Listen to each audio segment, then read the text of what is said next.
আসসালামু আলাইকুম, আশা করি সকলে ভালো আছেন। আমার বাসায় একটা ছোটখাটো অনুষ্ঠান করা হচ্ছে দোয়া মাহফিলের। মূলত আপনার 60 জনের জন্য অনুষ্ঠানটি করা হয়েছিল। এর জন্য আমরা মূলত নিয়েছিলাম হচ্ছে আপনার 10 কেজি মাংস। এদিকে খালারা মরিচ পেঁয়াজ শাকসবজি সবকিছু কাটাকাটি কাজ চলতেছিল। এরপরে মাংসটা উঠে দেওয়া হয়েছিল সকল মশলা দিয়ে ভালোভাবে। সকল মশলা ভালোভাবে দিয়ে তেল দেওয়া হচ্ছিল। তেল দেওয়ার পরে ভালোভাবে সবকিছু মিক্সার করা হচ্ছিল। আমি সবকিছু ভালোভাবে মিক্সার করতেছিলাম। আর যিনি চাচা ছিল বাবুর্চি, উনি সবকিছু দিয়ে দিছিল, আমি সব ভালোভাবে মিক্সার করছিলাম।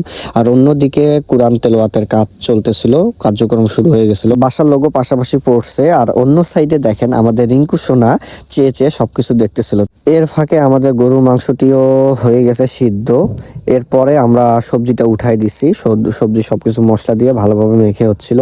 আর অপর সাইডে ডালেরও কাজ চলতেছিল। সবার আগে ডাল উঠায় দেওয়া হয়েছিল। তো ডালের সবকিছু তেলানির জন্য মরিচ পেস্ট সবকিছু তেলানি করে এরপরে ঢেলে দেওয়া হয়েছিল। তরকারির মধ্যে 3টি আইটেম করা হয়েছিল, সেটি হচ্ছে সবজি, ডাল এবং মাংস, এই 3টি। সব শেষে ভাত নামানো হচ্ছে। ভাতটা লাস্টেই চড়ায় দেওয়া হয়েছে। ভাত নামানো শেষ। দাদা দাদির কবর জিয়ারত ও বাসার দোয়ার পর্ব শেষ করে আমরা হাফেজদেরকে আগে খাইতে বসাইছি। আলহামদুলিল্লাহ সবকিছু ভালোভাবে সম্পন্ন হয়েছে। আজকের ভিডিও এই পর্যন্ত। সকালে ভালো থাকবেন। আসসালামু আলাইকুম।